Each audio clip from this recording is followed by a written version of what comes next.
नमस्कार, आप देख रहे हैं न्यूज़ 9 नेटवर्क और मैं हूं आपके साथ इस वक्त अरविंद कुमार सिंह। देश और दुनिया की तमाम छोटी और बड़ी खबरों के साथ शुरुआत करते हैं आज की खबरों का सिलसिला।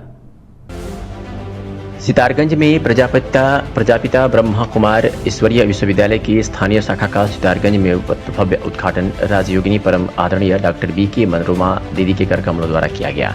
इसमें बताया गया कि पहले यह शाखा किराए की भवन में चल रही थी और भगवान के आशीर्वाद से स्थानीय शाखा सितारगंज में बनाई गई है, जिसका उद्घाटन बहुत ही धूमधाम से किया गया। वही बताया गया कि यहाँ सितारगंज शाखा में आसपास का कोई भी व्यक्ति हिंदू, मुस्लिम, सिख, ईसाई शाखा में आ सकता है, अपनी भावनाओं को रखकर मन की बात कह सकता है। इस शाखा में लोग अपना मन शांत करने के लिए आते हैं।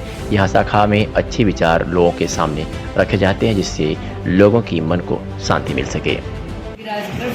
इसी धरनी पर आए हैं और इसी धरनी पर उन्होंने इतने ऊंचे महान कर्तव्य किए हैं, जिसके पीछे आज हमने सीधे भगवान भी कहते हैं, देवता ही नहीं भगवान मानने को तैयार है।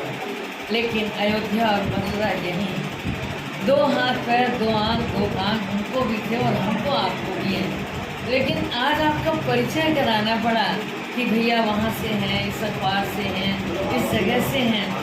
मर्यादा पुरुषोत्तम राम को हम सब ने कितना देखा है। हाँ, हमारे बुजुर्गों ने चाहे रामचरितमानस के माध्यम से परिचय कराया, चाहे आप देख लीजिए मंदिर बनाकर उनकी मूर्ति स्थापित करके कराया कि हमारे पूर्वज इतने महान थे। वाई नॉट माई सेल्फ, आज हम क्यों नहीं उतने महान हैं? तो हमने मंदिरों में रखी हुई मूर्तियों की उपासना करने के बाद छोड़ दिया। वहाँ से हमारे और उनके बीच दूरियां बनती गई। तो हमें अपने पूर्वजों से दूरियां नहीं बनानी, उनके करीब जाना। वो हमारे पूर्वज थे और जब हम ये समझेंगे कि हमारे पूर्वज इतने महान थे तो हम भी उतने महान, उन्हीं के वंशज हैं। अब कोई भी मानव अपने आप में खराब नहीं। हम ये मानते हैं कि हर एक मानव के अंदर समाज कल्याण की भावना है, हर एक मानव के अंदर करुणा है, दया है, परस्पर सहयोग की भावना है।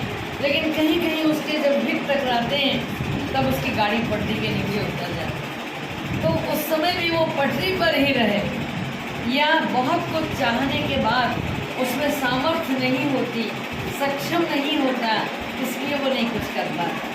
तो अगर कुछ करना है और करने की तमन्ना है तो हमारे अंदर विल पावर स्ट्रांग चाहिए। अब विल पावर स्ट्रांग करने के लिए मेडिटेशन चाहिए और वो मेडिटेशन यहाँ इन केंद्रों में बाकायदे सिखाया जाता है। यहाँ की जो शिक्षा है कि मनुष्य मात्र का अखलाक चरित्र ऊंचा बने और वो उसी तरह जैसे हमारे पूर्वज थे वैसा महान बने। हम केवल गाते रहें कि भैया हमारे यहाँ योगीराज कृष्ण थे, महान थे, राम जी इतने महान थे, गुरु नानक देव इतने महान थे, नो डाउट, लेकिन हम उन्हीं के वंशज हैं, हम कब उतने महान बने? तो जब हमारे मनोबल में वृद्धि हो, हम चाहते तो हैं, लेकिन अगर देखिए स्टेप बाय स्टेप आप देखते हैं समाज में गलत काम करने वाले को जरा विजय मिलने लग जाए के बाद तो मन खट्टा हो जाता है। बोला अरे क्या फायदा सच बोलने से, देखो ना हमारी पराजय हो रही है, वो रोज झूठ बोलता है उसकी विजय हो रही है।